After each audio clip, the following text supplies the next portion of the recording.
ở chỉ đồng bốn trong luật sợi bị chẹt ta tớiการตัวเตียนสุราหรือเพศเจดมีนจิตระวังนักวิมีนอธิปลปักปอดอลสกปรกเรียงกายระบบเนี่ยย้ำนั้นยังไม่กล้าที่ปฐมมีเขียมสมจำเรียบสัวประยมเนี่ยสนับจิตติกรุปรอบอ่านจิตไม่มาดองเตียดไงนี้เขียมหนึ่งเลือกยกโมจำเรียบจูนอัมพีพอลปักปอระบบสระจิตุเตอร์มนุษย์เพียจรานยามสระปรบประตูเตียงเหมือนดังทายามสระเตอร์โคยสกปรกอย่างนาตีให้เบียนเนี่ยคลาเตียนนั่งกอดดังได้ทายามสระเตอร์โคยสกปรกก็ปนแต่โคยปนนะโคยอย่างไม่คลาโคยไอคลาทวนถงดอปนะคือกอดเหมือนบานดังตีเพจร้านเนี่ยยามสระต่างอ่อนนั่งดังแต่มาอย่างกุดคือทายามเตอร์สับบายลอยจูบจุ่มเคลียใส่โฮกันเจียวให้เมียเนี่ยคลาเตียดเชื่อเก็บสายตามตัวหรือตัวทายามสระเตอร์บานตัวจุกใจ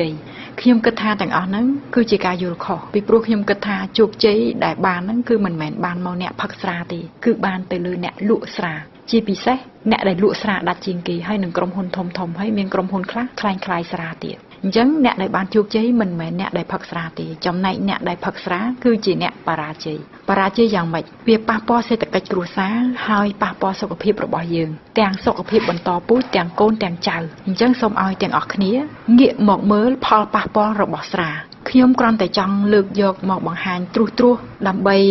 เจียกาดาสมาร์ดได้เนี่ยได้ยำสระดำใบไอกอดบานโยดังคลาอมปีพอป้าปอระบอสระหายไปได้ยังดังอมปีพอป้าปอระบอสระหายขยมสังคมทาอย่างหายมนหนึ่งเลือกแก้วให้ทามนหนึ่งลูกกระเป๋ายกลุยแต่ติงสระนั่งอย่างหายกบานเกิดปิจารณาอมปีพอป้าปอระบอสระมันติงมันตัวได้มนหนึ่งเชียนโจดอลพอวิบะขยมสมเลือกอมปีสังคมขมายเยื้องน้อมขณีกึศทาในยัยต่อขณีทายำบิยาอาเบเซมวยของป้องเพียบานจมือตึกนุ่มไปให้ขยมกับบานเคยเนี่ยจมือเจจานเนี่ยได้หมดดอกกระไหลขยมโคยสลายเรียงอ๋อให้ตึกนุ่มไปกรุบกรองเหมือนบานเลือเฉียมโคยเบะโด่งดอยซาแต่กอดยำอาเบเซมวยของป้องขนมมวยไงปีปลูกกอดทาอันนั้นยำเต๋อจีถน้ำช่วยเพียบานจมือตึกนุ่มไปมันดังทาบองปอนไปเจบรอต่างอ่อนนั้นบานทลอบลือจมือนังได้หรือก็อดให้ทลอบปราวิธีนังนำใบเพียบานได้หรือก็อดก็ปนใต้ขนมเนียมจีวิจับบันเด็ดขยมบานเคยเนี่ยได้โคยถลามเนี่ยได้กรุบกรองจมือตึกนุ่มไปเหมือนบานระหดดอมินปัญหาดอกเบโดงลือชิมลือจีดคลันต่างอ่อนนั้นโดยซาการยำสระให้สระได้กอดกึศทางยกเตอเพียบากาปเตอตั้งปีดาวเรียงหมอกในตูเตียงปีพบโลกนั่นคือเกมีนจุ่มเนื้อทายำสระเตอดำใบกาเปียจุ่มงื้อสเตสใส่เชียมคู่กับบ้านนั่งจุ่มงื้อสเตสใส่เชียมใบโด่งกระไรนั่งวิจิกาเปิดแมนก็ปนแต่จำเอาจับบะทาสระมวยไอกระตาได้เมียนตรงเบอร์ละอแบบนั้นคือสระมวยไอกระตาให้สระมวยไอกระตานั้นสมาหนึ่งปนมานสระมวยไอกระตาคือสมาหนึ่งมวยพิใบในบีเยอาเบเซมวยกำปองคือตัดเจียงกันลักกำปองระบบอาเบเซให้ใบยังกัดเตยเจสระกระหอมได้สระกระหอมคลังมาเพย์องศานั้นคือสมาหนึ่งปรำสลับเปรียบายบ่าวอเตอร์คือสมาหนึ่งปรำสลับเปรียบายคือ50 มิลลิลิตรบ่เซนเจสระนั้นเจสระคลังประเภทมาดมดาวเตอร์40 องศาคือมาเพย์ปรำมิลลิลิตรมีในท่าสมาหนึ่งปีสลับเปรียบายก่อนละนั่นคือสระมวยไอกระตาได้เมียนตรงเวอร์ช่วยตุบสกัดของเอาเชียมเกาะในขนมสอใส่เชียมใบโด่งนั่งสอใส่เชียมคู่กับบ่าวฮัดไอบานสระมวยไอกระตานั่งเวียทเวอร์ตรงเวอร์แบบหนึ่งเปได้ยืนยำสระโจเตอเวียตุบสกัดของเอาพลาไกด์ในขนมเชียมยืนนั่งเวียเกาะจอบคณีวิสอัดจอบคณีการนาพลาไกด์วิสอัดจอบคณีคือเวียอาเชียมเกาะไอจังจีปีเซขนมการในได้กอดเมียนสเปียดสอใส่เชียมใบโด่งนั่งสอใส่เชียมคู่กับบ่าวภาษาอังกฤษก็หาทางatherosclerosis นั้นคือโดยสาเมียนเจียดคลันเกาะในภายขังขนมให้เมียนกำเนาะเชียมโตได้ในจอบภายขังขนมถือเอาอาจแตกบานนั้นอันนั้นยำสระมวยไอกระตาเตอคืออาจกาเปียบานปนแต่บ่าวยืงกึศถายกสระทัวจิตนำแบบนั้นธรรมดายืงไตรแต่ดังถ้าทนำนามวยก็เจียกับบัดบุกปีได้ทนำนามวยก็เมียนพอวิบะได้จังยืงกลัวกึศทลังทลายปิจารณาอมปีพอวิบะในทนำกรุบทนำต่างออกได้บองโอนน้อมเคลียย้ำมันเนี่ยน้อมเคลียกึศถาเต้าเมียนพอวิบะไอสู้เปทามทนำนึ่งยำเต้าเมียนพอวิบะไออดให้สระจิจิตปุลเปได้ยืงย้ำให้ยำเจียประจำดำใบกาปีจุ่มงือนั้นคือสระนั้นวิจิจิตปุล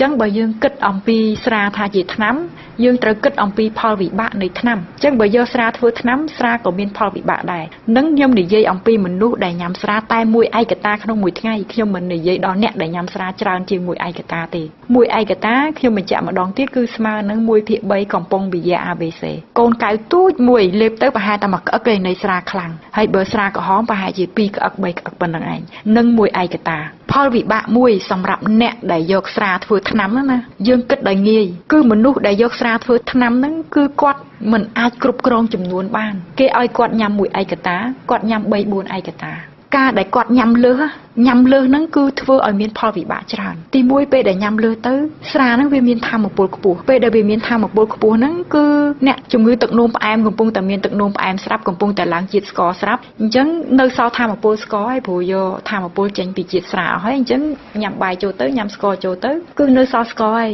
ទីមួយពេលដែលនៅសល់អញ្ចឹងទាំងស្រាទាំងស្ករហ្នឹងពេលដែលនៅសល់ហ្នឹងធ្វើទៅជាខ្លាញ់ទៀតអញ្ចឹងកាន់តែឡើងខ្លាញ់លើសហ្នឹងទៀតហើយចាហើយលើសសម្ពាធឈាមទៀតហើយនៅប៉ះពាល់មុខងារថ្លើមទៀតហើយនៅប៉ះពាល់តម្រងនោមទៀតអញ្ចឹងអាផលប៉ះពាល់ហ្នឹងវាច្រើនហួសខ្ពស់ពីផលដែលយើងទទួលយកបានមនុស្សណាក៏ដោយឲ្យតែយកស្រាដែលគាត់ថាយកទៅធ្វើថ្នាំដើម្បីការពារហ្នឹងគឺគាត់ញ៉ាំលើចំនួនគ្រប់តែគ្នាហើយញ៉ាំយូរទៅរយៈពេលយូរអង្វែងទៅអាចអ្នកខ្លះប៉ះពាល់ថ្លើមធ្ងន់ធ្ងរទៀតប៉ះពាល់ដល់តម្រងនោមទៀតប៉ះពាល់ដល់ខួរក្បាលទៀតលើសឈាមទៀតបេះដូងទៀតហើយផលវិបាកទី2គឺគាត់ឈឺកាពះហើយប៉ះពាល់ផ្លូវចិត្តគឺគាត់ឆាប់ភ័យឆាប់រន្ធត់ឆាប់ស្លុតខ្វះសមត្ថភាពនៅក្នុងការគិតពិចារណារកខុសត្រូវហើយបើយើងគិតមើលទៅមូលហេតុទី3ដែលយើងមិនគួរញ៉ាំស្រាដើម្បីការពារជំងឺហ្នឹងគឺមានថ្នាំដែលមានប្រសិទ្ធភាពខ្ពស់ជាងហ្នឹងហើយវាមានផលវិបាកតិចជាងហ្នឹងថ្នាំខ្លះហ្នឹងញ៉ាំទៅស្ទើរតែគ្មានផលវិបាកហើយយើងគ្រប់គ្រងចំនួនវាបានឧបមាគេឲ្យញ៉ាំថ្នាំមួយគ្រាប់ដើម្បីការពារកុំឲ្យមានឈាមកកក្នុងសរសៃឈាមផលវិបាកតិចណាប៉ុន្តែអ្នកខ្លះឲ្យញ៉ាំអត់ញ៉ាំទេខ្លាចប៉ះពាល់ប៉ុន្តែឲ្យញ៉ាំស្រាញ៉ាំ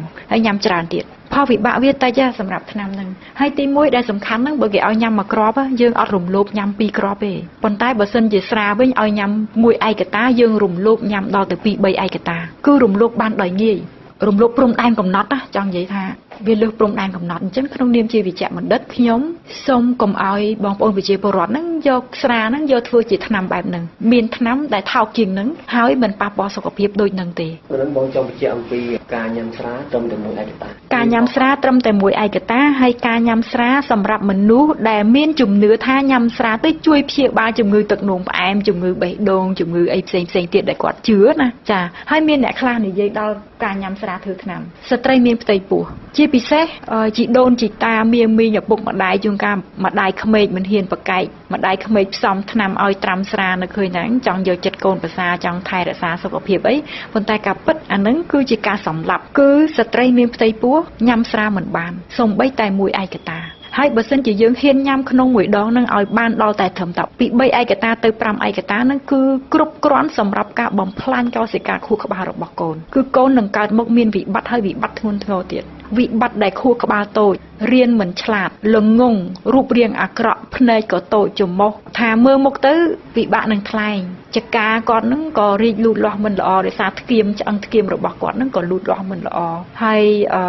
សមត្ថភាពនៃការគិតរបស់គាត់នឹងក៏ប៉ះពាល់ហើយក៏លោគាត់ក៏តូចនិយាយរួមទាំងកាយវាចានិងចិត្តអញ្ចឹងស្ត្រីមានផ្ទៃពោះញ៉ាំស្រាមិនបានទេទោះជាស្រានឹងត្រាំថ្នាំក៏ដោយហើយក៏ថាកុំឲ្យទាស់ដើម្បីកុំឲ្យទាស់ការពិតទៅយើងចាំបាច់ត្រូវការតែថែទាំសុខភាពទេមនុស្សស្រីទាស់ហ្នឹងដោយសារគាត់ខ្វះសារធាតុជាច្រើនដែលពេលដែលកូនក្នុងផ្ទៃហ្នឹងកូនហ្នឹងវាយកអស់ជួនកាលខ្វះដែកជួនកាលខ្វះកាល់ស្យូមជួនកាលខ្វះម៉ាញ៉េស្យូមជួនកាលខ្វះជាតិប្រូតេអ៊ីនហើយជួនកាលទៀតខ្វះជាតិម៉ាកាណូទៀតហើយខ្វះទាំងអស់ក៏មានដែរនឹងហើយគឺទាស់ប៉ុន្តែសម័យថ្មីនេះគឺគេថែរក្សាគាត់គឺគេមានថ្នាំបំពេញហើយគេមើលឃើញទាំងអស់ខ្វះអីគេបំពេញតតែគ្រប់តតែពេញអញ្ចឹងមិនទាស់ទេកាលពីជំនាន់ដើមគេញ៉ាំទៅព្រោះកាលនោះគាត់អត់មានអាហារគ្រប់គ្រាន់ដល់ពេលអញ្ចឹងគាត់ញ៉ាំស្រានឹងដើម្បីយកស្រាធ្វើជាធម្មពលដើម្បីឲ្យយកធម្មពលនឹងទៅលូតលាស់ប៉ុន្តែគាត់ភ្លេចគិតអំពីផលវិបាករបស់ស្រាហើយពេលដែលកើតឆ្លងទន្លេរួច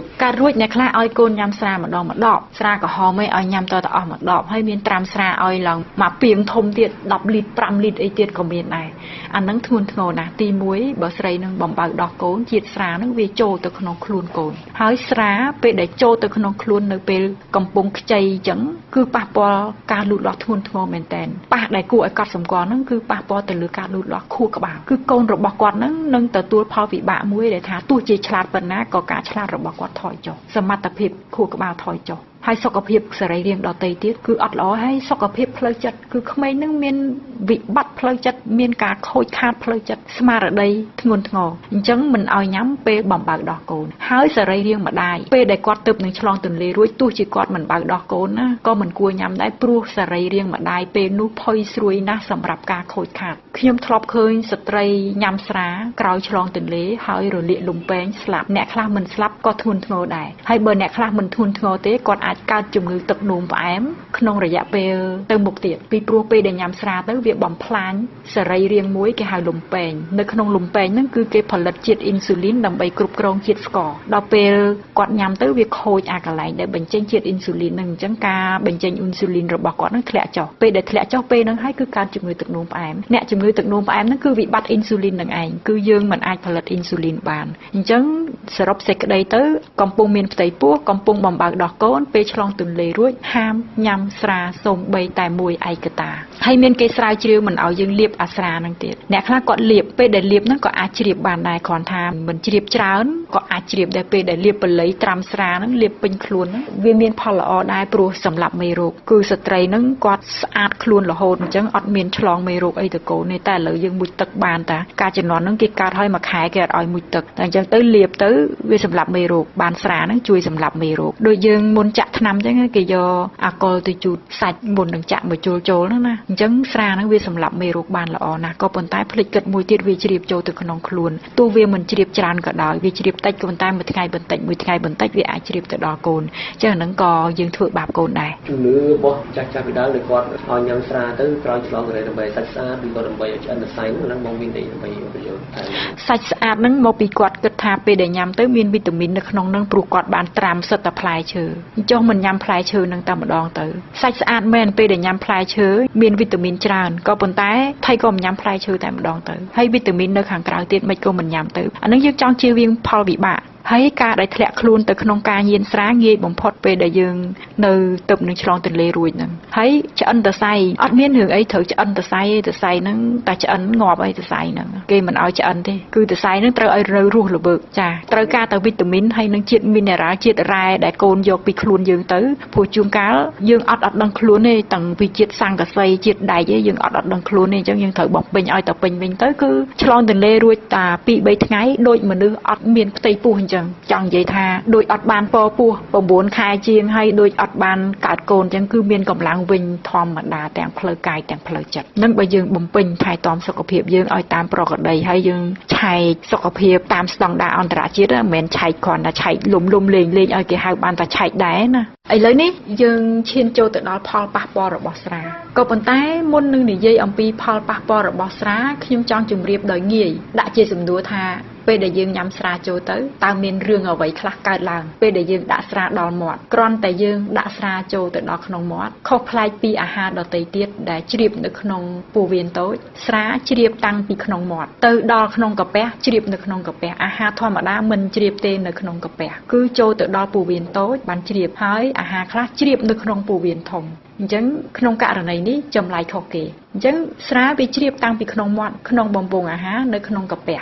មុននឹងបងចូលដល់លំអិតដល់បញ្ហាផលប៉ះពាល់បន្ថែមទៀតក៏បងចាត់ថាវាមានលក្ខណៈពិសេសយ៉ាងម៉េចចំពោះស្រាវាអាចជ្រាបបានតាមក្នុងមាត់ខុសហើយវាអានឹងជាតិគីមីវាធម្មជាតិមកវាមានលទ្ធភាពជ្រាបអញ្ចឹងតែម្ដងហើយការដែលជ្រាបនឹងគឺមានន័យថាវាលឿនតែដែលយើងជ្រាបតាំងពីក្នុងមាត់ទៅគ្មានចាំបាច់ឆ្លងកាត់ការរំលាយអាហារអីទាំងអស់ដូចយើងញ៉ាំសាច់ញ៉ាំបាយចូលទៅត្រូវរំលាយអាហារសាច់ត្រូវរំលាយក្នុងកាពះជ្រាបមិនទាន់បានទេនៅធំណាស់ចូលទៅដល់ក្នុងពោះវៀនតូចបានកាត់ឲ្យទៅជាតូចតទៅមុខទៀតបានអាចជ្រាបបានចំណែកស្រាជ្រាបភ្លាមទៅភ្លាមប៉ះពាល់ភ្លាមតែហ៊ានតែស្រាជ្រាបចូលទៅដល់ភ្លាមគឺចាប់ផ្ដើមប្រតិបត្តិការភ្លាមទាំងថ្លើមទាំងខួរក្បាលគឺទទួលផលវាភ្លាមតែម្ដងហើយពេលដែលយើងតាមធម្មតាតែជ្រាបទៅហើយចេញពីកាពះក្តីចេញពីពោះវៀនតូចក្តីគឺ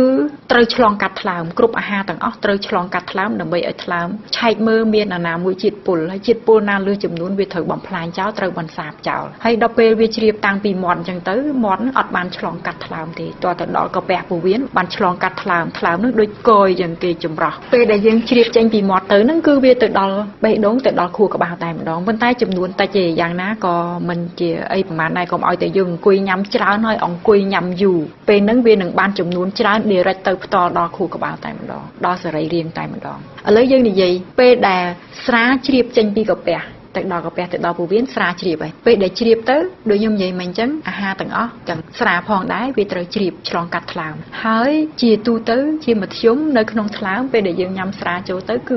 80% នៃជាតិស្រាត្រូវតែបន្សាបនៅក្នុងថ្លើមឲ្យបានអញ្ចឹងមានរឿងអីកើតឡើងពេលដែលស្រាចូលទៅដល់ក្នុងកោសិកាថ្លើមពឹបគឺអុកស៊ីហ្សែនដែលមាននៅក្នុងឈាមដែលមាននៅគ្រប់ទីកន្លែងទាំងអស់ទាំងក្នុងកោសិកាថ្លើមទាំងកន្លែងណាផ្សេងៗទៀតគឺមានអុកស៊ីហ្សែនទាំងអស់ឥឡូវយើងនិយាយនៅក្នុងកោសិកាថ្លើមមានរឿងអីកើតឡើងគឺស្រាហ្នឹងជួបគ្នាជាមួយអុកស៊ីហ្សែនមានប្រតិកម្មមួយកើតឡើងគេហៅ oxidation គឺជាប្រតិកម្មចំហេះបើសិនជាយើងឆេះស្រានៅខាងក្រៅជាមួយនឹងអុកស៊ីហ្សែននៅខាងក្រៅពេលហ្នឹងយើងមានផ្សែងយើងមានកម្ដៅអីច្រើនក៏ប៉ុន្តែបើឆេះនៅក្នុងខ្លួននៅក្នុងកោសិកាថ្លើមមានកម្ដៅដូចគ្នាអញ្ចឹងឯងបានអ្នកញ៉ាំស្រាក្ដៅកគុកមានអារម្មណ៍ថាក្ដៅកគុកហើយអ្នកខ្លះទៀតក៏ហមពេញខ្លួនពេលដែលស្រាហើយនឹងអុកស៊ីហ្សែនហ្នឹងវាឆេះគេហៅថា metabolism រំលាយអាហារហ្នឹងគឺឆេះហ្នឹងគឺបានទាំងធម្មពលកម្ដៅបានទាំងធម្មពលយកទៅប្រើប្រាស់បានទាំងទឹកបានទាំងឧស្ម័នកាបូនិកចាក៏ប៉ុន្តែមានរឿងអីកើតឡើងពេលដែលចំហេះនោះពេលដែលចំហេះស្រាជាមួយអុកស៊ីហ្សែនហ្នឹងគេហៅ oxidative stress ហ្នឹងគឺវាមានជាតិពុលចេញមកវាមានជាតិពុលដែលជា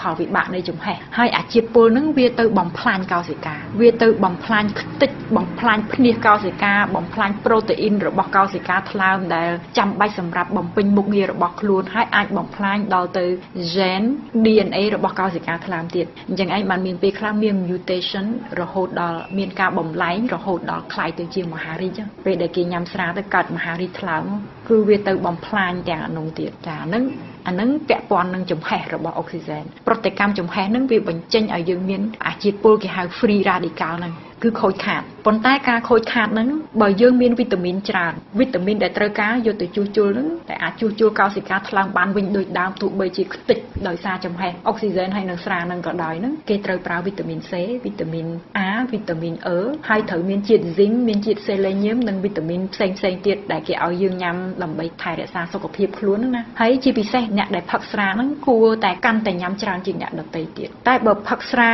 ឲ្យយូរទៅណាផឹកជាប្រចាំគេហៅคล้ายទៅជារបបអាហារណាគាត់ញ៉ាំរាល់ថ្ងៃហ្នឹងពេលហ្នឹងវីតាមីនញ៉ាំក៏លែងជ្រាបដែរតោះតែចាក់តែម្ដងបានចូលបានអាប្រតិកម្មចំហេះជាមួយនឹងអុកស៊ីហ្សែនហើយនឹងស្រាហ្នឹងនៅមានផលវិបាកមួយទៀតចេញពីប្រតិកម្មចំហេះហ្នឹងគឺនៅក្នុងកោសិកាថ្លើមហ្នឹងវាមានខ្លាញ់នៅក្នុងហ្នឹងទោះបីអ្នកមិនមានជំងឺខ្លាញ់ក្នុងថ្លើមក៏នៅតែមានដំណក់ខ្លាញ់ខ្លះដែរទី1ទី2ភ្នាសកោសិកាថ្លើមដែលជាជញ្ជាំងរបស់កោសិកាថ្លើមនីមួយៗហ្នឹងវាធ្វើពីខ្លាញ់ដែរនៅក្នុងហ្នឹងវាមានខ្លាញ់ដែរអញ្ចឹងឆេះអាខ្លាញ់ហ្នឹងប៉ះពាល់អាខ្លាញ់ហ្នឹងទៀតអញ្ចឹងវាអាចធ្វើឲ្យបែកកោសិកាខ្លាញ់ហ្នឹងអញ្ចឹងឯងបានមានពេលខ្លះញ៉ាំស្រាជាប្រចាំញ៉ាំយូរទៅជួសជុលមិនបានគឺយើងអាចរលាកថ្លើមដោយសារស្រានឹងគឺដោយសារប្រតិកម្មចំហេះរវាងស្រានិងអុកស៊ីហ្សែននៅក្នុងឈាមយើងហើយនៅជាតិពុលមួយទៀតពេលដែលយើងបំលែងស្រាណាមុននឹងអុកស៊ីហ្សែនចំហេះស្រាចាប់ពីស្រារហូតដល់ឧស្ម័នកាបូនិកនិងទឹកដែលយើងបញ្ចេញចោលតាមដង្ហើមតាមសួតហើយនឹងតាមតម្រងនោមតាមទឹកនោមហ្នឹងគឺវាបំលែងស្រាហ្នឹងទៅដល់អាល់ដេហ៊ីតស្រាចេញពីស្រាទៅដល់អាល់ដេហ៊ីតបំលែងលឿនមែនតើហើយអង់ស៊ីមថ្លើមច្រើនណាស់សម្រាប់រំលាយស្រាបំលែងឲ្យទៅពីស្រាទៅជាអាស៊ីតាល់ដេហ៊ីតហ្នឹងគឺជាអាល់ដេហ៊ីតហ្នឹងអាចយើងមិនស្គាល់ក៏តែខ្ញុំឲ្យឧទាហរណ៍ដូចពេលសម្ោចខំទៅអាហ្នឹងវាជាតិអាល់ដេហ៊ីតដែរដែលសម្ោចភ្លើងខំទៅហ្នឹងស្តៀងហ្នឹងហើយមួយទៀតដែលគេយកទៅចាក់សាកសពពេលដែលសាកសពស្លាប់ទៅគេយកចាក់ដើម្បីកុំឲ្យស្អុយរលួយណាអាហ្នឹងគឺជាជាតិអាល់ដេហ៊ីតគឺប្រភេទហ្នឹងឯងអញ្ចឹងស្រាចេញទៅដល់អាល់ដេហ៊ីតបន្តពីអាល់ដេហ៊ីតទៅមានអង់ស៊ីមមួយទៀតជាមួយនឹង neurotransmitter ជាសារធាតុប្រូតេអ៊ីនពិសេសបំលែងអាល់ដេហ៊ីតហ្នឹងទៅជាអាស៊ីតអាសេទិកគឺទឹកខ្មេះពេលទៅដល់ហ្នឹងលែងពុលហើយឲ្យតែបានបំលែងពីស្រាឆ្លងកាត់អាល់ដេហ៊ីតទៅដល់ទឹកខ្មេះហើយលែងពុលព្រោះទឹកខ្មេះវាអត់ពុលទេចាតែបើសិនជាទឹកខ្មេះហ្នឹងច្រើនពេកក៏ពុលដែរថ្លើមបំបែកមិនទាន់ក៏ពុលដែរអាជាតិអាល់ដេហ៊ីតដែលខ្ញុំនិយាយមិញហ្នឹងណាកើតចេញពីស្រាមកកើតយ៉ាងលឿនហ្នឹងណាអាហ្នឹងជាតិពុលខ្លាំងជាងស្រាទៀតវាបំផ្លាញកោសិកាបានដេរិចខ្លាំងជាងស្រាទៀតហើយមួយទៀតវាជាអ្នកដែលធ្វើឲ្យមនុស្សដែលផឹកស្រាច្រើនពីល្ងាចណាព្រលឹមឡើងឈឺក្បាលខ្លាំងចង់ក្អួតពិបាកក្នុងខ្លួនសពបែបយ៉ាងហ្នឹងគឺជាតិពុលដែលអាល់ដេហ៊ីតដែលថ្លើមបំបែកមិនទាន់ព្រោះបំលែងពីថ្លើមទៅអាល់ដេហ៊ីតហ្នឹងងាយទេក៏តែចេញពីអាល់ដេហ៊ីត ទៅទឹកខ្មេះហ្នឹងពិបាកទៅហើយដើម្បីឲ្យវាទៅបានតតែថ្លើមហ្នឹងផលិតជាតិគ្រូតាមីនហ្នឹងអ្នកដែលជួយបំលែងហ្នឹងច្រើនណាស់ហើយជួនកាលបំលែងទៅញ៉ាំស្រាច្រើនពេកបំលែងអត់ទាន់អស់ស្តុកត្រូវចាំសិនឲ្យស្អែកឡើងបានបំលែងតទៀតផលិតថែមទៀតបានហើយបានបំលែងតទៅមុខទៀតបានហើយណាមួយអាជាតិគ្រូតាមីនហ្នឹងទៅតាមដំណរពូជទៀតបើសិនជាពូជខ្លះហ្នឹងគាត់មានច្រើនមែនតើអញ្ចឹងញ៉ាំស្រាបានច្រើននេះគាត់អត់ធ្វើទុកឲ្យព្រលឹមឡើងតែពូជអ្នកខ្លះទៀតអត់សូវមានទេញ៉ាំបានតែបន្តិចទេញ៉ាំតែមួយកំប៉ុងឬកន្លះកំប៉ុងក៏ព្រលឹមឡើងឈឺក្បាលដែរនៅសល់អាល់ដេអ៊ីតនៅនឹងឈឺក្បាលហើយមនុស្សប្រុសភាគច្រើនគាត់មានអា glutathione ហ្នឹងច្រើនជាងមនុស្សស្រីអញ្ចឹងឯងបានគេឲ្យមនុស្សស្រីញ៉ាំស្រាតិចជាងមនុស្សប្រុសហើយជាពិសេសល្បឿនហ្នឹងកុំញ៉ាំប៉ុណ្ណឹងគ្នាកុំឲ្យមនុស្សស្រីហ្នឹងទៅជួលកៅប៉ុណ្ណឹងជាមួយមនុស្សប្រុសព្រោះអីសមត្ថភាពថ្លើមរបស់មនុស្សស្រីហ្នឹងទាបជាងសមត្ថភាពថ្លើមរបស់មនុស្សប្រុសក្នុងការបំបែកជាតិស្រាចិត្តពាក់កណ្ដាលហើយអាហ្នឹងវាតពូជទៀតស្រីខ្លះមានច្រើនប្រុសខ្លះមានច្រើនស្រីប្រុសខ្លះក៏មានតិចចឹងទៅក៏ប៉ុន្តែមានពូជហ្នឹងគឺអញ្ចេះពូជហ្នឹងបើសិនជាឧបមាថាឪពុកយើងផឹកស្រាដល់ពេលកូនរបស់គាត់ចេញពីគាត់ទៅហ្នឹងមានសមត្ថភាពខ្ពស់ជាងគាត់ទៀតព្រោះអីគេដឹងអា genetic ហ្នឹងគេដឹងថាអូខ្ញុំត្រូវការផលិតឲ្យអាហ្នឹងឲ្យបានច្រើនអញ្ចឹងពីមួយជំនាន់ទៅមួយជំនាន់កាន់តែពូកែបំបែកស្រាជាងឪពុកម្ដាយរបស់ខ្លួនអាហ្នឹងលក្ខណៈពិសេសនៃការរំលាយជាតិស្រានៅក្នុងខ្លួនមួយទៀតក្រៅពីផលវិបាកកើតពីប្រតិកម្មចំហេះហើយនឹងបំលែងទៅជា aldehyde ហ្នឹងគឺនៅមានសារធាតុគីមីម៉ាកាណូទៀតដែលធ្វើឲ្យរលាកចឹងហើយបានញ៉ាំស្រាយូរទៅរលាកថ្លើមរលាកយូរទៅធ្វើឲ្យរហូតដល់ថ្នាក់ក្រិនហើយមានមហារីកទៀតក៏មានដែរអញ្ចឹងការញ៉ាំស្រាហ្នឹងវាមានផលវិបាកច្រើនហើយបើគិតចុះគិតឡើងសរុបសេចក្តីទៅមិនដឹងញ៉ាំធ្វើអីទេញ៉ាំទៅគឺធ្វើបាបថ្លើមតែម្ដងញ៉ាំទៅបានអារម្មណ៍ស្រស់ថ្លាតែមួយផ្លែតហ្នឹងដោយសារអាជាតិស្រាហ្នឹងវាធ្វើឲ្យខួរក្បាលរបស់យើងលែងគិតអីលែងខ្វល់លែងអីទាំងអស់ទៅជាសបាយអីអញ្ចឹងទៅអាហ្នឹងដោយសារផលវិបាកនៃស្រាដែលមានទង្វើទៅលើខួរក្បាលគឺធ្វើឲ្យមនុស្សហ្នឹងបាត់គិតបាត់ពិបាកទោះបីអារម្មណ៍ខ្វល់ប៉ុណ្ណាលែងដឹងអីហ្មងលែងដូចយើងចាក់ថ្នាំស្ពឹកអញ្ចឹងទោះជាពិបាកចិត្តខ្លាំងប៉ុណ្ណាមានរឿងធំប៉ុណ្ណាញ៉ាំស្រាចូលទៅគឺគាត់បំភ្លេចបានហើយហ្នឹងគឺជាផលវិបាករបស់ស្រាដែលយើងគិតមើលធ្វើឲ្យខួរក្បាលរហូតដល់លែងគិតនឹងធ្វើឲ្យលែងគិតតែម្ដងហើយបើយើងធ្វើខួរក្បាលអញ្ចឹងរាល់តែថ្ងៃទៅលែងគិតយូរទៅអ្នកដែលស្រវឹងខួបដែលបំបាក់ខួបហ្នឹងគឺលែងយកជាការបានហើយគាត់អត់បាត់បង់សមត្ថភាពនៃការគិតតែម្ដងអញ្ចឹងបានគេអត់ឲ្យញ៉ាំស្រាច្រើនទេហើយជាពិសេសយុវវ័យនិយាយដល់រឿងហ្នឹងគេមានការស្រាវជ្រាវពិសេសមួយសម្រាប់យុវវ័យគេដឹងយ៉ាងច្បាស់ថាខួរក្បាលមនុស្សនៅបន្តការរីកចម្រើនរហូតដល់អាយុ21ទៅ22ឆ្នាំហើយនៅប្រទេសខ្លះកាលពីមុនគេឲ្យញ៉ាំស្រាចាប់ពីអាយុ18ឆ្នាំឡើងទៅប៉ុន្តែថ្មីហ្នឹងប្រហែលឆ្នាំចុងក្រោយហ្នឹងគេដឹងថាខួរក្បាលមិនទាន់ឈប់លូតលាស់ទេអញ្ចឹងនៅប្រទេសខ្លះគេដំឡើងអាយុរហូតដល់21ឆ្នាំអត់ឲ្យញ៉ាំស្រាមុនអាយុ21ឆ្នាំទេពីព្រោះការញ៉ាំមុន21ឆ្នាំហ្នឹងវាប៉ះទង្គិចទៅលើសុខភាពខួរក្បាលរបស់ក្មេងប៉ះពាល់ការលូតលាស់របស់ខួរក្បាលហើយការប៉ះពាល់ការលូតលាស់របស់ខួរក្បាលដូចខ្ញុំនិយាយមិញអញ្ចឹងចង់បញ្ជាក់ថាអញ្ចេះស្រាហ្នឹងគឺវាធ្វើឲ្យខូចកោសិកាក្មេងៗអាកោសិកាទៅផលិតបានថ្មីហ្នឹងគឺវាសម្លាប់អាកោសិកានឹងចោលអញ្ចឹងយើងគិតមើលពេលដែលយើងញ៉ាំស្រាចូលទៅហើយកោសិកាខួរក្បាលក្មេងៗដែលវាទើបបង្កើតហ្នឹងអាកោសិកាហ្នឹងបើវាមិនស្លាប់ទេក៏វាមិនអាចរីកលូតលាស់បានណាព្រោះវាត្រូវអាជាតិស្រាហ្នឹងចឹងបានគេអត់ឲ្យក្មេងៗញ៉ាំស្រាហើយអត់ឲ្យស្ត្រីមានផ្ទៃពោះញ៉ាំស្រាហើយជាពិសេសកំពុងតែបំបៅដោះកូនអីគឺគេមិនឲ្យញ៉ាំដាច់ខាតដើម្បីកុំឲ្យទប់ស្កាត់ការលូតលាស់កោសិកាសរសៃប្រសាទកោសិកាខួរក្បាលព្រោះបើសិនជាស្លាប់មួយចេញពីមួយហ្នឹងគេត្រូវបង្កើតច្រើនដល់អញ្ចឹងទៅតែបាត់មេមួយឯងវាបាត់អាកូនដែលត្រូវកើតចេញពីវានឹងមកឯងអញ្ចឹងគេទប់ស្កាត់ការញ៉ាំស្រាហ្នឹងទប់ស្កាត់មែនតើខ្ញុំចង់និយាយថែមបន្តិចអំពីផលប៉ះពាល់របស់ស្រាទៅលើអ្នកដែលញ៉ាំស្រានៅវ័យក្មេងមុនអាយុ21ឆ្នាំការប៉ះពាល់ហ្នឹងវាមានឥទ្ធិពលយូរអង្វែងមិនមែនដូចកោសិកាថ្លើមប៉ះម៉ាំងវាជួសជុលបានប៉ះលើកោសិកាសរសៃប្រសាទគឺជួសជុលមិនបានទេអញ្ចឹងវាប៉ះអីវាប៉ះពាល់សមត្ថភាពខួរក្បាលនៅក្នុងការគិតជាពិសេសក្នុងការក្រេបជញ្ជក់យកចំណេះវិជ្ជានៅសាលាប៉ះពាល់ការចងចាំហើយមួយទៀតដែលគេសង្កេតឃើញប៉ះធ្ងន់ហ្នឹងគឺប៉ះទៅលើសមត្ថភាពប្រឡងផ្ទាល់មាត់ពេលដែលគាត់ទៅអង្គុយប្រឡងផ្ទាល់មាត់ហ្នឹងគឺគាត់រនឹកអត់ឃើញទេទោះជាគាត់ចេះក៏ដោយគាត់និយាយមិនបានល្អនិយាយមិនបានក្បោះក្បាយពីមុខទៅក្រោយពីក្រោយទៅមុខត្រឡប់ទៅលិនទៅគាត់អត់អាចបានពិន្ទុល្អទេហើយមួយទៀតប៉ះពាល់ទៅលើសមត្ថភាពវិភាគរកហេតុផលក្នុងការយល់ដឹងថាខុសឬត្រូវសរុបសេចក្តីមកគឺមុនអាយុ21ឆ្នាំហ្នឹងញ៉ាំស្រាទៅប៉ះពាល់សមត្ថភាពខួរក្បាលលើគ្រប់វិស័យ ហើយនៅមួយទៀតវាប៉ះពាល់ទៅលើផ្លូវចិត្តគឺធ្វើឲ្យក្មេងហ្នឹងបើសិនជាគាត់ញ៉ាំស្រាពីក្មេងពេកហើយញ៉ាំជាប់គឺគាត់អត់ធំទេចង់និយាយថាផ្លូវចិត្តគាត់ហ្នឹងវាអត់ពេញវ័យវាអត់ទុំពេញវ័យដែលអាចចេះគិតបានដោយរបៀបជាមនុស្សចាស់នៅលេខលក់ដូចក្មេងហើយមានពេលខ្លះការនិយាយស្ដីអីគាត់អត់ចេះគ្រប់គ្រងខ្លួនឯងចេះនិយាយចេះតែធ្វើទៅ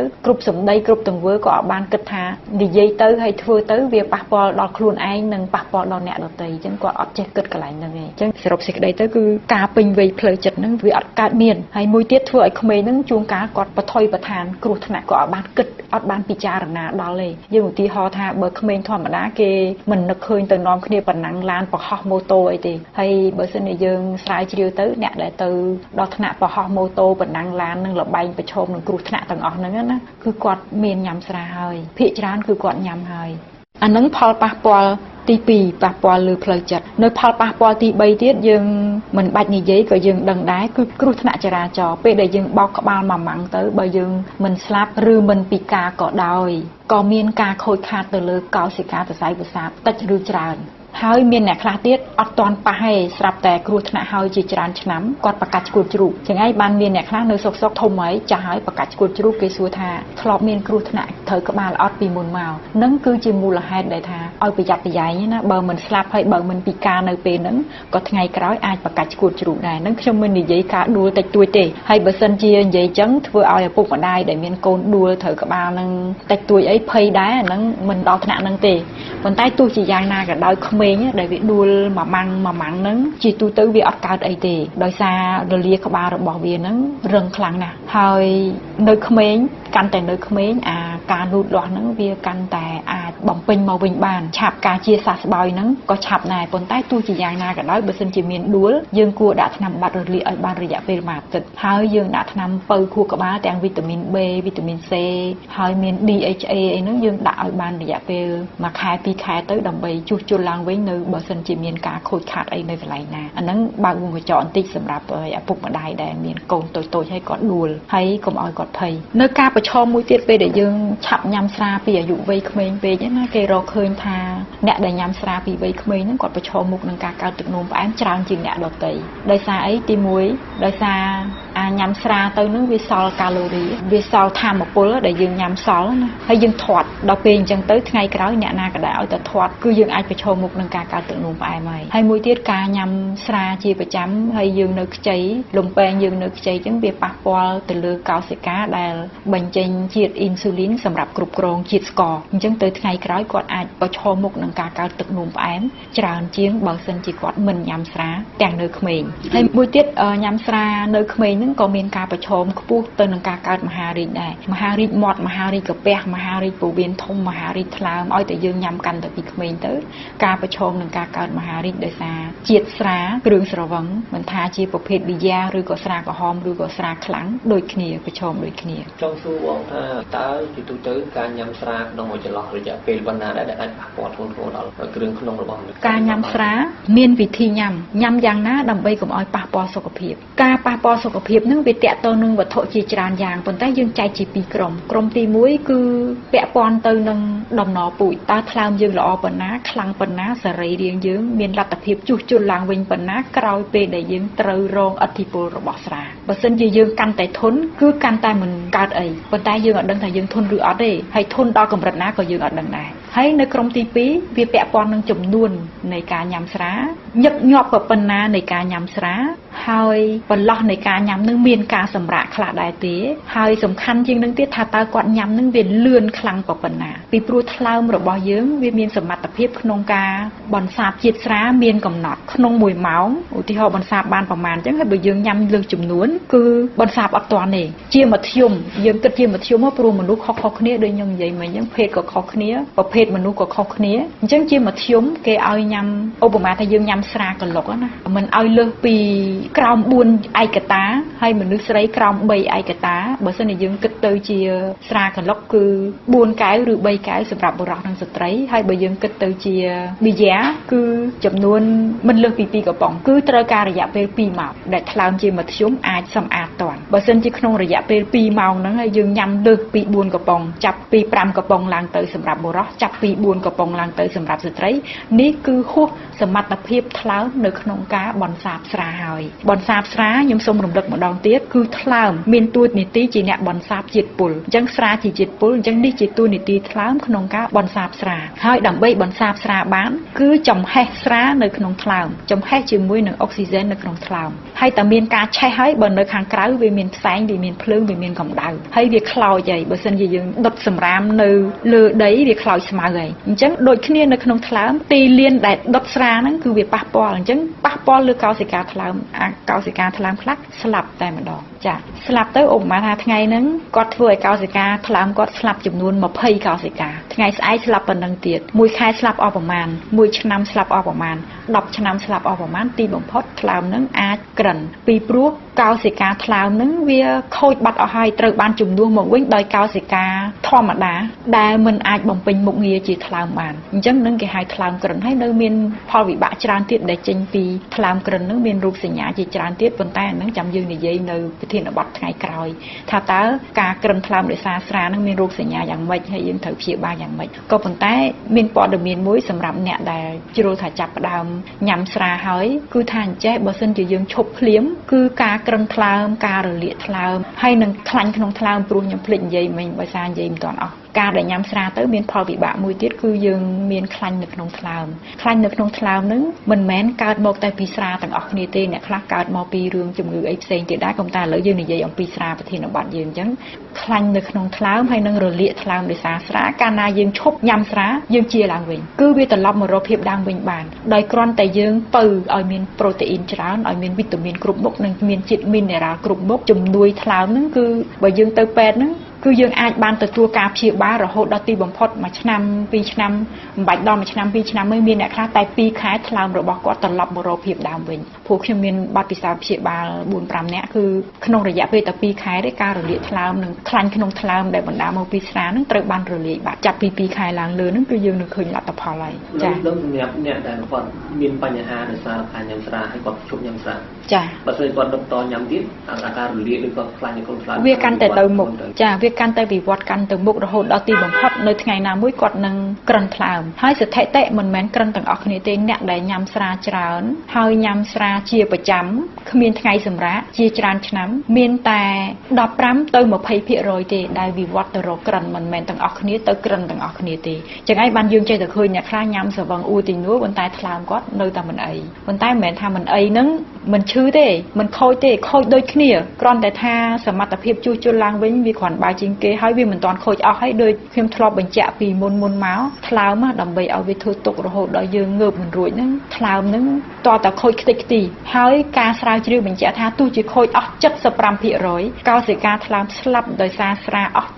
75% ក៏ថ្លើមនៅតែអាចបន្តមុខងាររបស់ខ្លួនបានដែរអញ្ចឹងឃើញនៅមានជីវិតធម្មតាដោយមិនមានរោគសញ្ញាចេញពីថ្លើមមកជួនកាលថ្លើមគាត់ខូចអស់ហើយចាថ្លើមគាត់ខូចច្រើនហើយមិនមែនខូចអស់ខូចច្រើនដូចខ្ញុំបញ្ជាក់អញ្ចឹងទោះជាស្លាប់កោសិកាថ្លើមអស់ 75% ក៏នៅតែអាចបំពេញមុខងាររបស់ខ្លួនជាថ្លើមបានអញ្ចឹងថ្លើមនឹងវាខ្លាំងវាធន់វាមានសមត្ថភាពខ្ពស់ណាស់ប៉ុន្តែទោះយ៉ាងណាយើងកុំធ្វើបាបគាត់ហើយកុំធ្វើបាបគាត់រាល់ថ្ងៃឥឡូវយើងនិយាយពីការញ៉ាំស្រាឲ្យមានសុវត្ថិភាពឲ្យចាប់សិនមិញយើងនិយាយពីចំនួនឯកតារបស់ស្រាដើម្បីញ៉ាំស្រាដើម្បីកុំឲ្យប៉ះពាល់ដល់សុខភាពបុរសមិនឲ្យញ៉ាំលើសពី4ឯកតាមានន័យថាចាប់ពី5ឯកតាឡើងទៅ5ឯកតារំលឹកម្ដងទៀតស្មើនឹងស្រាកន្លុក5កែវហើយបើគិតជាវីយ៉ា2កំប៉ុងកន្លះព្រោះកន្លះកំប៉ុងស្មើនឹង1ឯកតាអញ្ចឹងចាប់ពី2កំប៉ុងកន្លះ3កំប៉ុងឡើងលើហ្នឹងយើងគិតជាមធ្យមទៅគឺអាហ្នឹងគឺជាការញ៉ាំស្រាដែលរងផលប៉ះពាល់ហើយដើម្បីញ៉ាំកុំឲ្យរងផលប៉ះពាល់ហ្នឹងគឺយើងញ៉ាំកុំឲ្យលឿនពេកញ៉ាំឲ្យយឺតហើយទី3ទៀតយើងញ៉ាំក្នុងមួយអាទិត្យអញ្ចឹងយើងទុកពេលវេលាឲ្យទំនេរ2ទៅ3ថ្ងៃដើម្បីឲ្យពេលវេលាថ្លើមដើម្បីជួសជុលឡើងវិញបើសិនជាយើងញ៉ាំ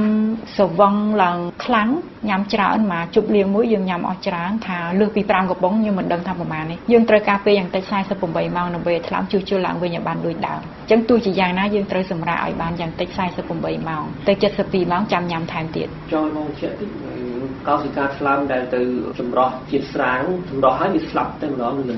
មិនមែនចម្រោះឲ្យស្លាប់ទេយើងគិត ថាអញ្ចេះនៅក្នុងកោសិកាថ្លើមមួយហ្នឹងគឺជាបន្ទប់នីមួយៗសម្រាប់ធ្វើការដោយយើងថ្លើមហ្នឹងជាអាគារមួយអញ្ចឹងទៅហើយកោសិកាថ្លើមមួយជាបន្ទប់មួយនៅក្នុងបន្ទប់មួយហ្នឹងមានកម្មករមានមនុស្សមានបុគ្គលិកធ្វើការនៅក្នុងហ្នឹងអញ្ចឹងស្រាចូលទៅហើយអុកស៊ីហ្សែនក៏ចូលទៅដែរអញ្ចឹងនៅក្នុងថ្លើមហ្នឹងគេចាប់ផ្ដើមប្រតិបត្តិការដើម្បីបំបែកជាតិស្រាពីស្រារហូតដល់ទឹកនិងអូស្មန်កាបូនិកហើយដើម្បីបំបែកបានយើងត្រូវការប្រតិកម្មចំហេះជាមួយនឹងអុកស៊ីហ្សែនអញ្ចឹងមានចំហេះកើតឡើងនៅក្នុងបន្ទប់ហ្នឹងហើយមិនមែនទាំងអស់គ្នាខូចបន្ទប់នឹងទាំងអស់ទេគឺមានការខូចខាតប៉ុន្តែយើងជួសជុលឡើងវិញបានបើសិនជាខូចខាតនឹងវាមិនដំណំខ្លាំងពេកវាមិនទាន់បែកកោសិកាខ្លាំងហើយជាទូទៅការជួសជុលនឹងប្រព្រឹត្តទៅរហូតនឹងកំពុងតែឆេះនឹងក៏មានការជួសជុលដែរប៉ុន្តែមនុស្សខ្លះក៏អត់ញ៉ាំវីតាមីនទេក៏អត់មានជាតិវីតាមីននៅក្នុងខ្លួនទេហើយត្រូវការវីតាមីនច្រើនណាស់ហើយអាវីតាមីននឹងមិនមែនដើម្បីតែទប់ទល់កុំឲ្យកោសិកាថ្លើមខូចទេកោសិកាអីក៏ខូចដែរបើសិនជាអត់មានវីតាមីននោះអញ្ចឹងវីតាមីននឹងមាន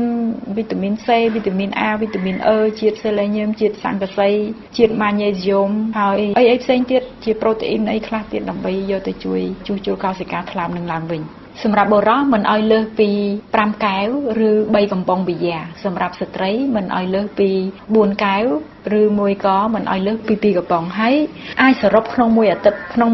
ងគឺ21យូនីតសម្រាប់បុរស14យូនីតសម្រាប់ស្ត្រីក្នុងមួយអាទិត្យណាហើយយើងចែករំលែកទៅធ្វើយ៉ាងណាឲ្យមាន 2-3 ថ្ងៃមានពេលទំនេរហើយកុំញ៉ាំលឿនពេកហើយពេលដែលយើងញ៉ាំស្រាហ្នឹងកុំឲ្យមានជាតិពុលអីនៅក្នុងស្រាហ្នឹងទៀតព្រោះមានពេលខ្លះគេបន្ថែមអីគេដាក់ជាតិអង់គ្រីនមកចុងចង្កឹះចូលទៅក្នុងស្រាដើម្បីឲ្យមិនគេនោះអានោះគឺកាន់តែខូចថ្លើមខ្លាំងហើយមានភេសជ្ជៈខ្លះដែលពួកហុងហ្គារីពួករុស្ស៊ីអីតែងតែធ្វើជាពិសេសគេមានស្រាផ្លែឈើគេពិសេសនៅពួកប៊ុលហ្គារីនៅផ្នែកប៉ែកខាងអឺរ៉ុបហ្នឹងអានោះវាមានជាតិពិសេសមួយទៀតខូចថ្លើមជាងធម្មតាអាស្រាផ្លែឈើប្រភេទនោះគឺខូចថ្លើមខ្លាំងជាងស្រាណាទាំងអស់ពីព្រោះវាមានជាតិពុលផ្សេងក្រៅពីស្រានៅក្នុងនោះហើយនៅមានផលប៉ះពាល់មួយទៀតដែលយើងគួរគិតអ្នកដែលញ៉ាំស្រាហ្នឹងភាគច្រើនគាត់ជក់បារីទោះជាអ្នកនឹងមិនជក់ក៏គ្រោះថ្នាក់ដែរដោយសារគេជក់នៅក្បែរយើង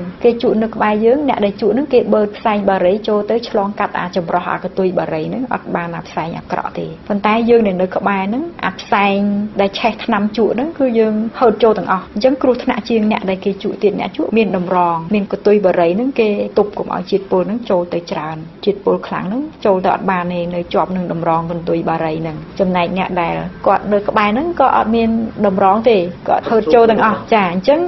មានបារីថែមទៀតគឺប៉ះពាល់អីទៀតស្រាញ៉ាំទៅវាប៉ះពាល់មួយអញ្ចឹងបារីថែមទៅវាប៉ះពាល់ថែមមួយទៀតហើយនៅក្នុងតែមានបារីមានស្រាហើយមានអ្នកខ្លះមានស្រីនៅនឹងទៀតពេលដែលមានស្រីហ្នឹងគឺគាត់អាចចម្លងមេរោគអេដជំងឺកាមរោគផ្សេងជាច្រើនទៀតតើសម្រាប់ពេលជាណាខ្លះដែលក្រៅពីស្រាក្រៅពីយ៉ាដែលយើងគួរជៀសវាងនឹងផលប៉ះពាល់ដូចស្រាឬក៏ផាហើយស្រាឲ្យតែមានគ្រឿងស្រវឹងយើងមើលទៅឲ្យតែមានជាតិអាល់កុលគេដាក់អាល់កុលប្រមាណភាគរយអញ្ចឹងមានស្ប៉ាយមានអីផ្សេងទៀតខ្ញុំអត់សូវស្គាល់ដែរចិត្តឡើយដល់ភេសជ្ជៈដូចជាភេសជ្ជៈជួយបង្កើនកម្លាំងហ្នឹងអាចមានផលប៉ះពាល់ស្រាអត់មានទេអានោះវាអត់មានជាតិស្រានៅក្នុងហ្នឹងទេក៏ប៉ុន្តែវាមានថាមពលច្រើនហើយពេលដែលមានថាមពលច្រើនអញ្ចឹងហើយយើងញ៉ាំច្រើនពីលើនឹងទៀតជាពិសេសបើយើងមានសុខភាពខ្សោយទីហោខ្សោយដោយសារទឹកនោមផ្អែមប្រឹងតែបន្ថែមថាមពលទៅអានឹងជាជំងឺថាមពលដល់អញ្ចឹងថាមពលច្រើនពេកអាការទឹកនោមផ្អែមហ្នឹងវាកាន់តែយ៉ាប់ហើយបើសិនជាយើងចូលចិត្តញ៉ាំក្មេងៗខ្លះក៏ចូលចិត្តញ៉ាំអាភេសជ្ជៈពៅកម្លាំងហ្នឹងក៏មានថ្ងៃក្រោយប្រឈមមុខនឹងការកើតទឹកនោមផ្អែមលើសខ្លាញ់លើសឈាមដែរលើសគីឡូដែរហើយភេសជ្ជៈពៅកម្លាំងខ្លះវាមានប្រភេទជាអាស៊ីតហើយបើយើងអត់ចេះប្រើប្រាស់វាយើងអាចពុកធ្មេញយើងញ៉ាំច្រើនពេកអាចល្បេះធ្មេញមកទាំងដុំក៏មានដែរអាប្រភេទភេសជ្ជៈពៅកម្លាំងហ្នឹងអាថាមពលខ្ពស់ហ្នឹងវាមានអាខ្លះហ្នឹងប្រភេទអាស៊ីតវាស្មើនឹងម្ដុំ pH ម្ដុំ 2-3 អីអាហ្នឹងវាមានជាតិអាស៊ីតឥឡូវចង់សរុបសេចក្តីឡើងវិញថាញ៉ាំស្រាប៉ះពាល់សរីរាង្គណាខ្លះបាញ់ខ្ញុំបានលើកត្រួសអំពីការប៉ះពាល់ថ្លើមតបមកការប៉ះពាល់ខួរក្បាលតបមកការប៉ះពាល់ទៅលើផ្លូវចិត្តហើយមានការប៉ះពាល់ទៅលើទារកនៅក្នុងផ្ទៃសម្រាប់ស្ត្រីមានផ្ទៃពោះប៉ះពាល់លើសុខភាពស្ត្រីនឹងដែរពេលដែលគាត់ឆ្លងទន្លេរួចអញ្ចឹងនៅសល់អីទៀតនៅសល់កាពះមុនគេកាពះហ្នឹងគឺធម្មតាវាអត់ជ្រាប អាហារអត់ជ្រាបនៅក្នុងកាពះទេដល់ពេលស្រាវាជ្រាបហ្មងឆ្លងកាត់ខូចកោសិកាកាពះរលាកកាពះដោយសារជាតិស្រានឹងព្រោះមិនដែលមានអីជ្រាបដល់ពេលអញ្ចឹងប្រើគាត់ឲ្យជ្រាបទៅវារលាកកាពះហើយបើសិនជាកាពះដែលផ្ទុកមេរោគ H pylori ទៀតនឹងគាត់អាចដំបៅកាពះគាត់អាចហូរឈាមក្នុងកាពះហើយគាត់ក៏អាចមហារីកកាពះដែរហើយបើសិនជាជក់បារីថែមទៀតទាំង3មុខហ្នឹងទាំងមេរោគ H pylori ទាំងស្រាទាំងបារីសុទ្ធតែអ្នកធ្វើឲ្យកើតមហារីកកាពះទាំង3នេះអញ្ចឹងអាហ្នឹងគឺជាការប្រឈមធំទោះបីជាមិនមែនមនុស្សទាំងអស់មានទាំង3ហ្នឹងកើតមហារីកកាពះក៏ដោយក៏យើងមិនដឹងកើតនៅលើអ្នកណាដែរអញ្ចឹងបើយើងមានព័ត៌មានហើយយើងកុំប្រព្រឹត្តពាក្យស្លោកអ្នកប្រាជ្ញក្រមងុយគាត់បាននិយាយហើយគាត់ថាស្រឡាញ់ខ្លួនឲ្យស្ងួនចំណីកាលពីក្មេងខ្ញុំអត់ដឹងថាស្រឡាញ់ខ្លួនឲ្យស្ងួនចំណីហ្នឹងមានន័យថាម៉េចទេតែឥឡូវហ្នឹងគឺមានន័យគ្រប់គ្រាន់ដែលឆ្លងកាត់តាមការបកស្រាយរបស់ខ្ញុំមិញហ្នឹងគឺយើងត្រូវតមអាហារដែលធ្វើឲ្យខូចសុខភាពស្រឡាញ់ខ្លួនឲ្យស្ងួនចំណីមួយទៀតយើងក៏បាននិយាយដែរអំពីបញ្ហាគ្រោះថ្នាក់ពេលដែលយើងញ៉ាំស្រាទៅវាមានគ្រោះថ្នាក់ខ្ញុំចង់លើកបន្តិចពេលដែលខ្ញុំជិះឡានអីទៅពេលខ្លះខ្ញុំឃើញគេដាក់ពាក្យស្លោកនៅលើបង្គោលតាមផ្លូវបើស្រវឹងកុំបើកបរដែលឃើញពាក្យហ្នឹងខុសថៃបានខ្ញុំថាខុសអត់មានន័យអីទាំងអស់ដាក់ពាក្យស្លោកអញ្ចឹងអត់មានន័យអីទាំងអស់បើស្រវឹងកុំបើកបរឲ្យផ្ទុយទៅវិញអាពាក្យមួយម៉ាត់ហ្នឹងអាចធ្វើឲ្យមានគ្រោះថ្នាក់ដោយសារឃើញពាក្យមួយម៉ាត់ហ្នឹងហេតុអីបានអញ្ចឹងទី1មនុស្សអត់ដឹងខ្លួនស្រវឹងឯងកំណត់ព្រំដែននៃការស្រវឹងត្រឹមណាអត់ដឹងឯងហើយទី2ទៀតណាដូចខ្ញុំប្រាប់មិញអញ្ចឹងអាជាតិស្រាហ្នឹងវាចូលទៅតាំងពីតាមមាត់ប៉ះទៅលើខួរក្បាលមិនអាចគ្រប់គ្រងខ្លួនឯងបានទេអញ្ចឹងអាការបើកបររបស់គាត់ហ្នឹងការឆ្លៀសវៃក្នុងការបើកបរហ្នឹងវាអ្នកខ្លះបាត់រលត់ហើយមួយទៀតធ្វើឲ្យគាត់សប្បាយគាត់អត់បានគិតដល់ថាអូមានអ្វីប្រឈមនឹងគ្រោះថ្នាក់អត់ធ្វើអញ្ចឹងប្រឈមនឹងគ្រោះថ្នាក់អត់បថុយប្រឋានបើកបរនឹងជាតិស្រាតែបន្តិចទេអត់មានចាំបាច់ដល់ស្រវឹងទេតែបន្តិចទេធ្វើឲ្យប្រាជ្ញារបស់គាត់ភាពវាងវៃស្មារតីរបស់គាត់នឹងធ្លាក់ចុះទាំងអស់ហើយថែមអាសប្បាយមកភ្លេចគិតទាំងអស់ដូចខ្ញុំនិយាយមិញអញ្ចឹងញ៉ាំស្រាចូលទៅទុកប៉ុណ្ណាក៏ភ្លេចដែរអញ្ចឹងគាត់កាន់ចកោតក៏គាត់ភ្លេចដែរគាត់ភ្លេចគិតថានោះប្រឈមបើកទៅវាបុកគេគ្រោះថ្នាក់ហ្នឹងគាត់អត់គិតទេអញ្ចឹងបានថាភាសាហ្នឹងខុសគួរតែដូរវាចេញគួរតែដាក់ថាបើពិសាគ្រឿងស្រវឹងកុំបើកបរមិនមែនបើស្រវឹងកុំបើកបរទេមកតែដល់ស្រវឹងត្រូវហើយស្រវឹងដេកហ្មងបើកលេងរួចអត់អីបើស្រវឹងគឺដល់ថ្នាក់ថាគាត់ដឹងខ្លួនថាគាត់ស្រវឹងគាត់ងើបលេងរួចគាត់ដេកហើយប៉ុន្តែគ្រោះថ្នាក់អត់ទាន់ស្រវឹងនេះអត់ទាន់ជួបជាប់ណាប៉ុន្តែមានជាតិស្រាចូលខ្លួនហើយឲ្យតែមានជាតិស្រាចូលខ្លួននៅបរទេសច្បាប់របស់គេមិនមែនស្រវឹងមិនឲ្យបើកបរទេគឺមិនឲ្យផឹកតែម្ដងឲ្យតែផឹកមួយដំណក់គឺមិនបានដកដល់ដង្ហើមចេញមកបលិសរកឃើញថាគ្រឿងស្រវឹងនៅក្នុងខ្លួនគឺអ្នកមានទោសហើយអញ្ចឹងពាក្យស្លោកនឹងខុសហើយពាក្យស្លោកនឹងអាចធ្វើឲ្យមនុស្សគ្រោះថ្នាក់ដោយសារពាក្យស្លោកនឹងពីព្រោះគ្រោះថ្នាក់ហ្នឹងគឺដោយសារគាត់ទទួលឥទ្ធិពលស្រាទៅគាត់សប្បាយភ្លេចគិតពីគ្រោះថ្នាក់ភ្លេចគិតការប្រឈមនឹងគ្រោះថ្នាក់ហើយភាពវាងវៃភាពឆ្លាតវៃនៅក្នុងការបើកបរភ្លេចគោរពច្បាប់ភ្លេចប្រយ័ត្នប្រយែងហើយសមត្ថភាពខួរក្បាលដែលបញ្ជាសាច់ដុំឲ្យកាច់ចកោតឲ្យគិតទាំងប្រមាណហ្នឹងវាធ្លាក់ទាំងអស់អញ្ចឹងវាប៉ះពាល់ទាំងអស់បើមិនតិចក៏ច្រើនដែរឲ្យតែបើកបរគឺប៉ះពាល់ហើយឲ្យតែញ៉ាំស្រាបើកបរមិនបានទេតិចក៏ដោយច្រើនក៏ដោយមិនមែនដល់ថ្នាក់ស្រវឹងទេមានន័យថាឲ្យតែគាត់ញ៉ាំស្រាគឺប៉ះខួរក្បាលហើយគឺកុំបើកបរមិនចាំបាច់ដល់ស្រវឹងទេគាត់មិនដឹងខ្លួនថាគាត់ស្រវឹងផងហើយព្រំដែនកំណត់នៃការស្រវឹងនឹងយ៉ាងម៉េចមានន័យថាម៉េចគាត់អត់ដឹងទេសម្រាប់គាត់តតែដេកដួលបានគាត់ស្រវឹងហើយនៅក្នុងនោះខ្ញុំចង់និយាយអំពីប្រជុំសំណួរ10សំណួរដែលក្រុមវិជ្ជបណ្ឌិតជំនាញនៅសហគមន៍អឺរ៉ុបទាំងអស់ខាងព្យាបាលថ្លើមឈឺដោយសារស្រាហ្នឹងគាត់បានគុំជាសំណួរ10ហើយសំណួរទាំង10ហ្នឹងមានលក្ខណៈបច្ចេកទេសខ្ពស់ហើយអាចរកឃើញផលប៉ះពាល់ដោយសារស្រាមិនចាំបាច់ទៅដល់ពេទ្យគឺមនុស្សម្នាក់ហ្នឹងអាចបន្តិចទៀតស្ដាប់សំណួរទៅហើយចាំកត់ពិន្ទុហើយពេលដែលបូកពិន្ទុហើយចូលទៅក្នុងក្រុមអ្នកដែលមានបញ្ហាដោយសារស្រាអានឹងអ្វីដែលយើងធ្វើជាជំហានទី1ហ្នឹងគឺយើងត្រូវឈប់ញ៉ាំស្រាសំណួរហ្នឹងវាមានលក្ខណៈពិសេសហើយវាមានសំណួរ10សំណួរពី1ទៅ3ពីលេខ1ដល់លេខ3ហ្នឹងគឺគេគ្រាន់តែចង់ស្ទាបស្ទង់ឲ្យដឹងថាអ្នកហ្នឹងញ៉ាំស្រាអត់ហើយញ៉ាំច្រើនប៉ុណ្ណ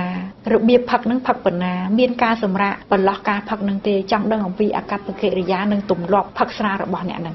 ហើយតើគាត់មានផឹកលើសព្រំដែនកំណត់ទេគឺលើសអាព្រំដែនសុវត្ថិភាពនៃការញ៉ាំស្រាណាហើយអារបៀបផឹកហ្នឹងវាលើសសមត្ថភាពថ្លើមដែលអាចបន្សាបលើសល្បឿនដែលថ្លើមអាចបន្សាបស្រាបានដែរទេហើយសំណួរទី4ទៅសំណួរទី6គឺគេចង់រករកថាតើអ្នកនឹងប្រឈមនឹងការញៀនស្រាហើយនៅឬក៏ញៀនហើយក៏មិនដឹងព្រោះមុននឹងញៀនវាមានរោគសញ្ញាវាចេញមកដើម្បីឲ្យដឹងថាអូអ្នកនឹងញៀនហើយនៅសំណួរពីទី4ទៅទី6គឺឲ្យតែសំណួរនឹងបានពិន្ទុគ្រប់គឺមានន័យថាអ្នក ហ្នឹងកំពុងតែប្រឈមនឹងការញៀនហើយបើមិនទាន់ញៀនហើយសំណួរពីទី7ទៅទី10ហ្នឹងនិយាយអំពីបញ្ហាធ្ងន់ធ្ងរដែលពាក់ព័ន្ធនឹងស្រាតែម្ដងជាពិសេសប៉ះពាល់ដល់ខួរក្បាលព្រោះសំណួរហ្នឹងដូចជាសំណួរទី8គេសួរថាមានពេលខ្លះអ្នកឯងញ៉ាំស្រាហើយពេលខ្លះអ្នកឯងភ្លេចទាំងអស់ថាពីល្ងាចមានរឿងអីកើតឡើងហ្នឹងមានន័យខួរក្បាលគាត់បាត់បង់សតិអញ្ចឹងបើសិនជាមានពេលណាមានមួយឆ្នាំមុនឬក៏មានឥឡូវមានឬអត់ហ្នឹងហើយបើមានឆ្នាំនេះឬក៏ឆ្នាំមុនបើមានតាំងពីឆ្នាំមុនអានឹងកាន់តែធ្ងន់ពិន្ទុកាន់តែច្រើនហើយមានសំណួរទី9នោះវាសួរថាមានដែរវាយតប់គ្នាមានដែរគ្រោះថ្នាក់ដោយសារការញ៉ាំស្រារបស់អ្នកឯងហើយអត់ព្រោះជួនកាលវាយតប់គ្នារបួសស្នាមអីចឹងទៅអានឹងក៏នេះដែរក៏បាត់បង់សតិដែរបាត់បង់សមត្ថភាពខួរក្បាលហ្នឹងហើយមួយទៀតអាចុងក្រោយគេសួរថានៅជុំវិញខ្លួនអ្នកឯងហ្នឹងមានធ្លាប់ដុកទ័រឬក៏មិត្តភ័ក្តិឬក៏ក្រុមគ្រួសារណាខាត់អ្នកឯងកុំឲ្យញ៉ាំស្រាហើយនៅឬក៏ឲ្យកាត់បន្ថយណាអានឹងជាសញ្ញាបញ្ជាក់ថាយើងស្ដែងចេញជាអាកប្បកិរិយាឲ្យគេឃើញថាការញ៉ាំរបស់អ្នកឯងហ្នឹងវាបាត់បង់នៅសេចក្តីថ្លៃថ្នូរវាញ៉ាំហួសដើម្បីគ្រាន់តែមកសុបាយដើម្បីមកកំសាន្តដើម្បីបន្ធូរអារម្មណ៍ហ្នឹងណាអញ្ចឹងអានឹងតែឆ្លើយមកដល់កម្រិតខ្ពស់ហើយយើងត្រូវដឹងថាយើងត្រូវតែបន្ថយស្រាភ្លាមហើយមានសំណួរមួយនោះខ្ញុំភ្លេចដឹងសំណួរទីប៉ុន្មានឯងគេសួរថាអើយតើមានពេលណាដែលអ្នកឯងចាំបាច់ត្រូវញ៉ាំស្រាទាំងព្រលឹមអត់ដើម្បីកុំឲ្យអ្នកឯងញ័រខ្លួនណាដើម្បីឲ្យមានធម៌ពលអាចធ្វើការបាននឹងត្រូវញ៉ាំស្រាទាំងព្រលឹមភ្ញាក់ឡើងយកស្រាធ្វើអាហារព្រឹកនឹងមានហើយនៅហេតុអីបានអញ្ចឹងអានឹងគឺជាការញៀនចំតួហ្មងការញៀននឹងគឺសរីរាង្គរបស់យើងនឹងអត់ស្រាមិនបានដាក់អាហារអីផ្សេងគឺមិនទទួលគឺសរីរាង្គយើងនឹងធ្លាប់ជាមួយនឹងយកធម៌ពលពីជាតិស្រាវាងាយស្រួលកាពះលែងចាំបាច់ធ្វើការឲ្យថ្លើមផលិតធម៌ពលម្ដងកោសិកាផ្សេងទៀតមិនបាច់ឲ្យទុកឲ្យកោសិកាថ្លើមផលិតធម៌ពលម្ដងអញ្ចឹងអាគេសួរអញ្ចឹងគឺមានន័យសំខាន់អញ្ចឹងចង់ឲ្យទាំងអស់គ្នានឹងស្ដាប់សំណួរមួយហើយជ្រើសរើសយកចម្លើយពីព្រោះសំណួរនីមួយហ្នឹងមានចម្លើយខុសៗគ្នាហើយមានពិន្ទុក៏ខុសៗគ្នាដែរហើយស្ដាប់ហើយជ្រើសរើសចម្លើយហើយកត់ពិន្ទុនៅហ្នឹងហើយចាំបូកសរុបមើលក្នុងករណីដែលពិន្ទុរបស់យើងលើសពី8ពិន្ទុសម្រាប់មនុស្សប្រុសអាយុក្រោម60ឆ្នាំអញ្ចឹងមានន័យថាគាត់ចាប់ផ្ដើមមានបញ្ហាដោយសារស្រាហើយបើសម្រាប់មនុស្សស្រីនិងក្មេងៗដែលនៅក្នុងវ័យជំទង់ឬក៏បុរសលើសពី60ឆ្នាំឲ្យតែលើសពីពិន្ទុ4គឺយើងចាប់ផ្ដើមមានបញ្ហាហើយអញ្ចឹងសូមឲ្យមានការកាត់បន្ថយភ្លាមសូមបញ្ជាក់ថាថ្លើមឃើញថាទទួលផលប៉ះពាល់ធ្ងន់ធ្ងរជាងគេអញ្ចឹងមែនក៏ដោយដែរក៏ប៉ុន្តែយើងគួរតែមានទឹកចិត្តឈប់ញ៉ាំស្រាដោយសារពេលដែលឈប់ហើយគឺបញ្ហាទាំងប្រមាណលើកលែងអាក្រិនធ្ងន់ធ្ងរហ្នឹងវាត្រឡប់មករកភាពដើមវិញអ្នកខ្លះក៏ថាមកជ្រុលញ៉ាំហើយខ្ជិលទៅទៀតហើយអត់យឺតពេលទេឲ្យតែឈប់ពេលណាក៏ដោយអត់យឺតពេលតែម្ដងឲ្យតែឈប់ឲ្យតែបន្ថយបន្តិចម្ដ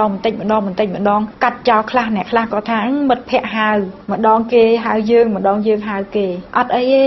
បើសិនជាមិត្តភ័ក្តិដែលរាប់អានយើងបានដោយសារទៅ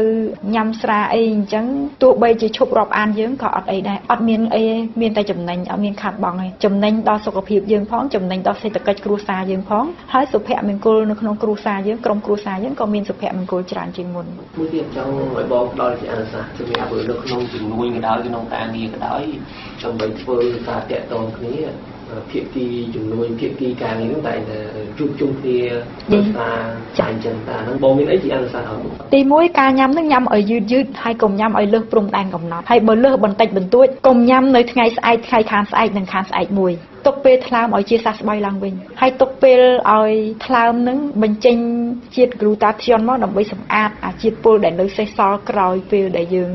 បំលែងស្រាទៅជា aldehyde បើសិនជាយើងស្ដាប់សំណួរមិញហ្នឹងនឹកឃើញថាចូលដល់ចំនួនពិន្ទុដែលយើងអាចប៉ះពាល់ដល់ថ្លើមហើយអញ្ចឹងទី1យើងឈប់សិនហើយទី2ដែលយើងអាចជួយថ្លើមយើងបានហ្នឹងយើងទៅឆែកឈាមមើលពីព្រោះមានកញ្ចប់ពិសេសមួយដែលថាឆែកទៅឃើញថាថ្លើមប៉ះពាល់ថ្លើមក្រឹងហើយនៅមានប្រឈមនឹងការក្រឹងទេពីព្រោះវាមានអង់ស៊ីមវាពិសេសមួយបើសិនជាយើងប្រឈមនឹងការក្រឹងថ្លើមឬក៏រលាកថ្លើមដោយសារជាតិស្រាហ្នឹងមានអង់ស៊ីមពិសេសហើយនៅសល់ជាតិជាច្រើនទៀតដែលនៅជុំវិញខ្លួនហ្នឹងដែលយើងអាចធ្វើមកកញ្ចប់ហ្នឹងទៅឃើញថាបញ្ហាស្រាហ្នឹងវារាតត្បាតហើយនៅវាចាប់ផ្ដើមហើយនៅហើយបើចាប់ផ្ដើមហើយធ្ងន់ធ្ងរដល់កម្រិតណាហ្នឹងពេលហ្នឹងយើងរកឃើញហើយទី2ពេលដែលយើងរកឃើញហើយយើងរៀបចំដើម្បីធ្វើឲ្យថ្លើមរបស់យើងហ្នឹងជួសជុលឡើងវិញបានលឿនទីហោដូចអីយើងដាក់វីតាមីនអីខ្លះប្រើប្រូតេអ៊ីនអីខ្លះរៀបចំអាហាររបស់ខ្លួនយ៉ាងណាដើម្បីថែសុខភាពថ្លើមយើងឲ្យត្រឡប់មករកភាពដើមវិញក្នុងរយៈពេលពី2ទៅ5 6ខែយ៉ាងយូរអាហ្នឹងគឺជាព័ត៌មានសំខាន់មួយដែលគួរតែយើងឆែកហើយបើសិនជាយើងឆែកហើយអ្នកខ្លះឆែកហើយឃើញល្អ ជាងអ្នកខ្លះមិនដែលញ៉ាំស្រាដល់ពេលអញ្ចឹងអ្នកខ្លះគាត់ត្រឡប់ទៅវិញគាត់ញ៉ាំលើដើមក៏ប៉ុន្តែទោះយ៉ាងណាក៏សូមឲ្យទប់ពីព្រោះថ្លើមវាអត់ប៉ះមែនប៉ុន្តែវាអាចប៉ះខួរក្បាលប៉ះពាល់ផ្លូវចិត្តប៉ះពាល់ការលើឈាមប៉ះពាល់ដល់បេះដូងអញ្ចឹងអានឹងវាជាជំងឺមួយក៏ធ្ងន់ខ្លាំងដែរអញ្ចឹងគួរតែយើងពិចារណាថាស្រឡាញ់ខ្លួនឲ្យស្ងួនចំណីត្រូវថែរក្សាខ្លួនបើស្រឡាញ់គ្រួសារក៏ត្រូវថែរក្សាខ្លួនយើងដែរពីព្រោះឲ្យផលវិបាកនៃខ្លួនយើងមិនមែនប៉ះតែខ្លួនយើងម្នាក់ឯងនៅក្នុងក្រុមគ្រួសារសមាជិកទាំងអស់ហ្នឹងគឺពិបាកហ្មងហើយបើសិនជាកូនឃើញឪពុកឬម្ដាយឈឺគឺវាពិបាកចិត្តណាស់វាទៅរៀនអត់សូវប្រកែកទេ